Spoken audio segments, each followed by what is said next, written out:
사랑하는 성도 여러분 안녕하십니까? 우리는 신부단장과 기름 부음, 우리가 신부단장을 하면 기름 부음의 그 능력과 권세와 권능이 우리에게 임합니다. 그래서 우리는 반드시 신부단장을 추구하고 신부단장으로 우리는 나아갈 때 하나님의 능력이 저와 여러분의 삶을 통해서 나타나게 될 줄로 믿습니다. 오늘은 아가서 1장 10절 내 두 뺨의 아름다움의 복을 받으라 이와 같은 제목을 가지고 여러분과 함께 은혜를 나누고자 합니다. 아가서 1장 10절을 봉독해 드릴 것 같으면 내 두 뺨은 따은 머리털로 내 목은 구슬깨미로 아름답구나 이렇게 기록을 하고 있습니다. 본문은 아가서 1장 9절과 연결된 말씀입니다. 그리고 신앙성장 과정 가운데 일어나는 일들을 기록해 놓은 것이 오늘 본문의 말씀인 것입니다. 우리는 애굽의 바로의 병거의 준마에서 비둘기의 눈으로 가기 위하여 두 뺨과 따은 머리털과 목의 구슬깨미로 우리는 치장을 해야 되는 것입니다. 물론 이와 같은 치장은 영적인 치장, 영적인 신부단장을 얘기하고 있는 것입니다. 여기서 두 뺨이라고 하는 것은 바로 생명의 뺨을 두 뺨이라 이렇게 얘기합니다. 왜냐하면 우리는 뺨을 보고 사람의 얼굴을 보고 저 사람이 건강하다, 저 사람이 건강하지 못하다 이런 것을 우리가 판단해낼 수가 있게 되는 것입니다. 얼굴에 병색이 가득하다, 아니 저 사람 얼굴은 매우 건강하다 이렇게 우리가 아는 것처럼 이 뺨은 영적으로도 생명의 뺨, 사망의 뺨 이렇게 두 가지로 우리가 나눠서 우리가 볼 수가 있게 되는 것입니다. 그래서 우리가 예수 믿는 자는 생명의 뺨을 가져야 되는 것입니다. 그 다음에 두 번째로 따은 머리털이라고 했습니다. 따은 머리털이라고 하는 것은 세 가닥의 머리를 가지고 머리를 따 내려가는 것이기 때문에 성부와 성자와 성령 삼일째 하나님의 그 권능으로 일체로 세 가닥을 일체로 땄을 때 삼일째 하나님의 그 능력의 기름 부음이 저와 여러분의 삶을 통해서 나타나게 되는 것입니다. 그 다음에 목의 구슬깨미는 생명의 말씀을 뜻하는 것입니다. 구슬깨미라고 하는 것은 꿰어야 보배 그런 말이 있듯이 말씀을 이렇게 하나 이렇게 해서 꿰어가지고 한 편의 설교를 만들어내는 것 그것을 얘기하고 있는 것입니다. 그러니까 말씀 한 구절만 딱 있는 것은 구슬 하나라면 그 다음에 나오는 그 십자가의 증거 말씀들은 다 이제 구슬이 하나에서 두 개로 더해지고 세 개로 더해지고 네 개로 더해져서 구슬깨미가 되어가지고 우리 목에 걸려서 언제든지 우리가 하나님의 말씀에 영향력을 받고 말씀의 인도를 받는 것 그것을 얘기하고 있는 것입니다.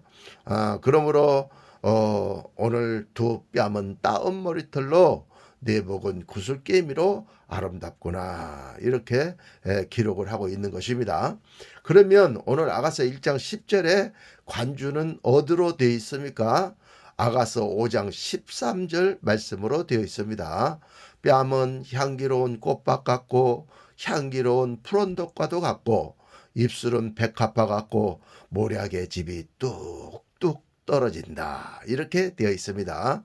그러니까 오늘 본문은 가로의 말씀이라면 오늘 이 관주 말씀 아가서 5장 13절 말씀은 세로의 말씀인 것입니다. 그러므로 우리는 반드시 말씀을 말씀으로 해석할 때 본문을 읽어놓고 자기가 무조건 영감을 받았다, 뭐 성령님이 주셨다 이렇게 하면서 자기가 짝을 찾아가지고 해석을 하는 것은, 그것은 소위 십자가의 복음인 것입니다. 그래서 많은 사역자, 많은 목사님들이 본문을 가지고 설교할 때 설교의 그 내용과 그 해석이 각각 다 다른 것을 볼 수가 있어요. 그러면 그것이 성경에서 뭐라고 말씀하고 있습니까? 다른 복음이라 이렇게 얘기합니다. 왜 똑같은 본문을 가지고 그 해석하는 모든 사역자의 해석이 다 다릅니까? 응? 다 똑같아야 될 것이 아닙니까? 성경은 한 성경인데, 하나님은 한 하나님인데, 한 하나님을 믿으면서 왜 해석이 각각 다릅니까? 그것은 본문을 읽어놓고 자기가 성구사전이라든지 뭐 이런 것들을 활용해서 주석이나 이런 것들을 활용해 가지고 자기가 짝을 찾기 때문에 그 말씀이 해석하는 목사님들마다, 사역자들마다 다 다르게 나타나는 것입니다. 그러므로 우리는 반드시 본문 말씀이 있으면 본문 말씀에 관주 말씀이 있기 때문에 그 관주, 그 코드롱을 찾아야 됩니다. 그 코드를 찾아가지고 본문은 가로요, 찾는 말씀은 증거 말씀이요, 증인입니다. 증거 말씀. 예. 그래서 그 팩트이기 때문에 팩트로 십자가로 세로의 말씀으로 딱 해서 말씀으로 못을 박으면 말씀이 죽으면서 거기에서 뜻과 의미가 나오는데, 그것이 바로 살리는 영이며 그것이 피가 있는 천국 말씀, 피가 있는 기름 부음이 있는 말씀, 생명이 있는 생명의 말씀, 이렇게 얘기를 할 수가 있게 되는 것입니다. 그런데 오늘 본문 관주에서 보면 뺨이 향기로운 꽃밭 같고 향기로운 푸른덕과도 같다, 이렇게 지금 말씀을 하고 있는 것을 오늘 본문을 통해서 우리가 찾아볼 수가 있게 되는 것입니다.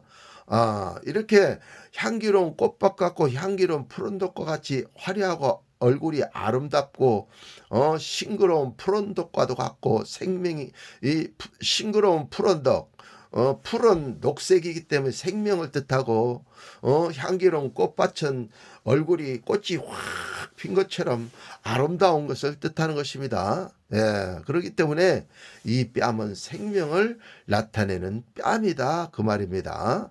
예, 뺨이 꽃밭이라고 한 것은 붉은 꽃을 이야기함으로써 뺨이 붉은 것을 뜻하는 것입니다. 그래서 이 붉은 것은 피가 붉어서 이 피부에 그 붉은색이 바깥으로 이렇게 표출되어져서 보여질 때 그 붉은색이 아름다운 것입니다. 생명의 충만함이라고 그렇게 얘기하는 것입니다. 그 다음에 뺨이 푸른독과도 같다, 이렇게 한 것이 녹색이기 때문에, 푸른 녹색이기 때문에 녹색도 역시 마찬가지로 생명을 상징하고 있는 것입니다. 예, 그러므로 붉은 것은 피를 상징하고 피는 생명을 뜻하는 것입니다. 녹색은 살아있는 생명을 상징하는 것입니다. 예, 그래서 아가서 1장 10절에 내 두 뺨은 이라고 했습니다. 생명의 뺨은 두 뺨인데, 술람미는 생명의 말씀을 찾을 때 굳이 두 뺨을 추구하고 두 뺨을 고집하고 있는 것입니다. 그러므로 성경 교사라고 한다면, 사역하는 사역자, 영적인 사역자라고 한다면, 또 우리가 목사이면서 성경을 가르치는 자라고 한다면, 이 술람미 여인처럼 두 뺨을 우리는 추구하고 두 뺨을 사모하면서 말씀을 말씀으로, 신령한 것은 신령한 것으로 분별하여 그 뜻과 의미, 말씀 속에 있는 그 뜻과 의미를 우리가 선포할 때 거기에서 기름이 부어지고 거기서 하나님이 나타나시면서 놀라운 기적과 이사와 표적을 나타내 주시게 되는 것입니다. 그래서 우리가 전도를 할 때는 능력 전도를 할 수가 있게 되는 것입니다. 말로만 전도하는 것이 아니고 능력 전도를 할 수 있는 그리스도인들이 될 수가 있기 때문에 우리는 반드시 생명의 두 뺨, 두 개의 말씀을 우리는 가지고 말씀을 말씀으로 해석하는 우리 그리스도인들이 되어지셔야만 될 줄로 믿습니다. 여기서 두 뺨의 생명의 말씀은 반드시 두 구절로 이 말씀이 해석되어져야 함을 오늘 아가서에서는 지금 말씀을 하고 있는 것입니다. 그래서 성막도에 보면 그 성막의 그 뜰에 보면 유교병이 있고 저 성소 안에 들어가면 12덩어리의 무교병이 있습니다. 그래서 모세오경이나 이런 성경들을 보면 유교병과 무교병을 얘기하는 것이 나옵니다. 그러면 유교병은 뭐가 유교병입니까?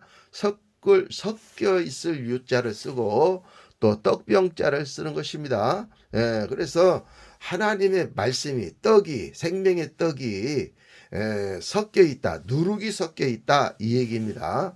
그러면 생명의 그 떡에 누룩이 섞이면 어떻게 됩니까?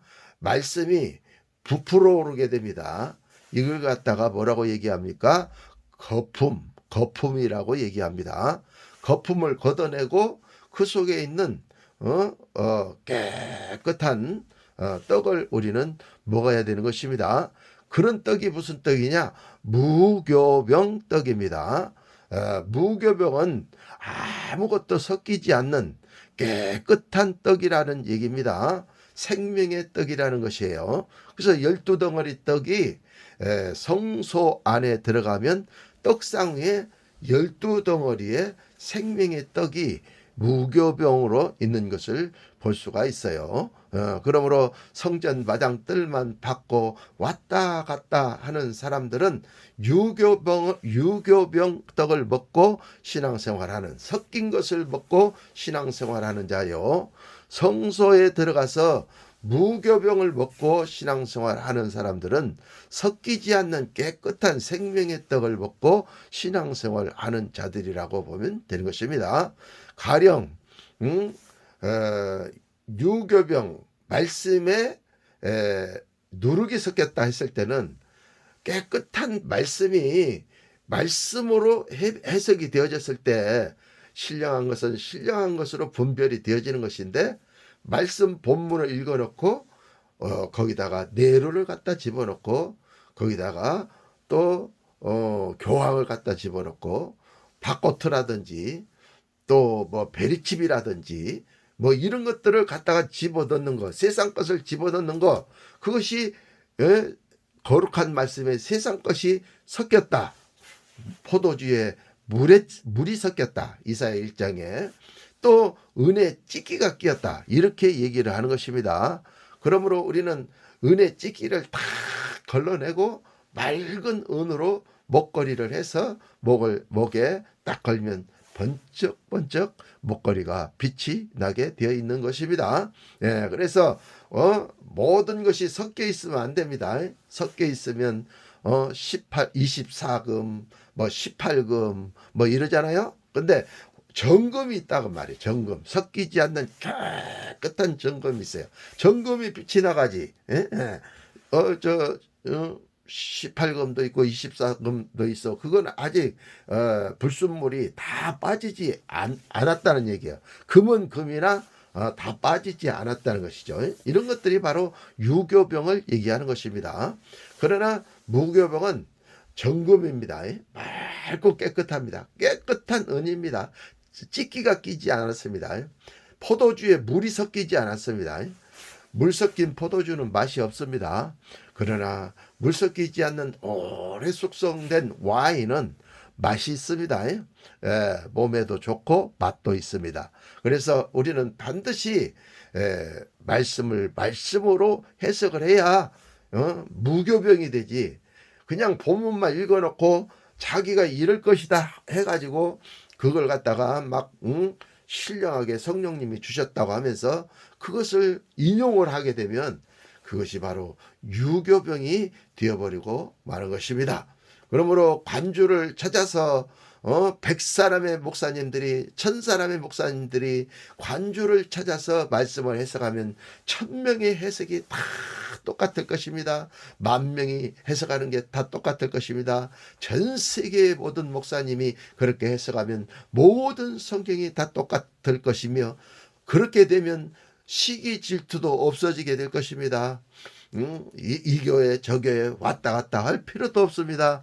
왜냐하면 저 교회에 가도 말씀이 똑같고 이 교회에 가도 말씀이 똑같기 때문인 것입니다.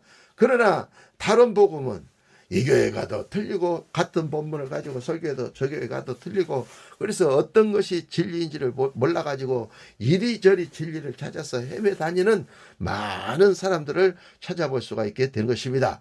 그러므로 유교병은 한마디로 말해서 나쁘다. 무교병은 한마디로 말해서 좋은 생명의 말씀의 떡이다. 이렇게 저와 여러분들이 깨닫고 알으셔야만 될 줄로 믿습니다. 이렇게 말씀을 하다 보니까 너무 말씀이 길어졌네요.